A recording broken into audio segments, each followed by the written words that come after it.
I'm Christine Linnell and I'm interviewing Steven Ames for New Zealand Futures Trust. So tell me a bit about the workshops that you've been having around New Zealand. What were your goals going into them and how have they been going? Oh, first of all, the workshops have been going very well. We're two workshops into the series. We have our third workshop in Wellington on this coming Monday. And the purpose of the workshops really are in response to a series of training workshops that I did in New Zealand about almost exactly 10 years ago, in September 2011.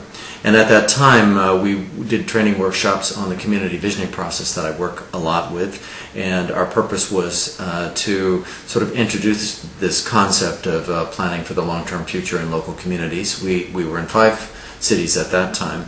And the New Zealand Futures Trust recently contacted me and felt that it was time to come back and do sort of a 10-year retrospective to take stock of the kinds of changes and transitions that have happened in New Zealand since our first series of training workshops, and also to take communities through looking at the next 10 years of local planning and thinking about what things might be like in 2011.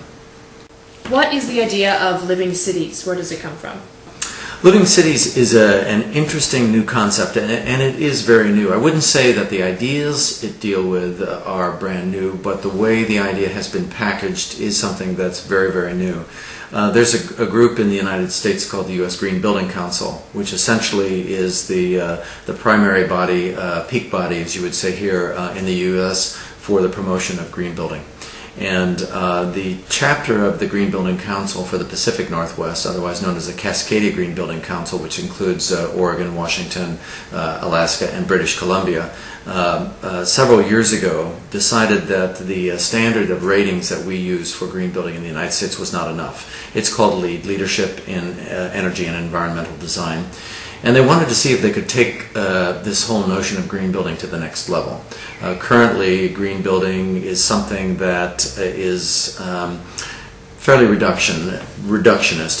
You sort of try to achieve a series of points by complying with different sets of standards or criteria, and if you get to a certain level of points, you have a green building of some level.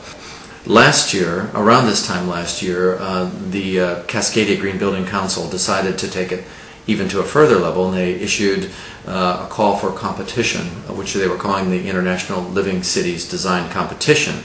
And in that notion, what they said, the thesis of the competition was, what if we took the notion of green building and applied it to entire cities, or perhaps neighborhoods or districts of cities? What would our cities look like? How could we do a better job of producing energy, conserving water, producing food? In other words, how could we become even more deeply sustainable than we are today?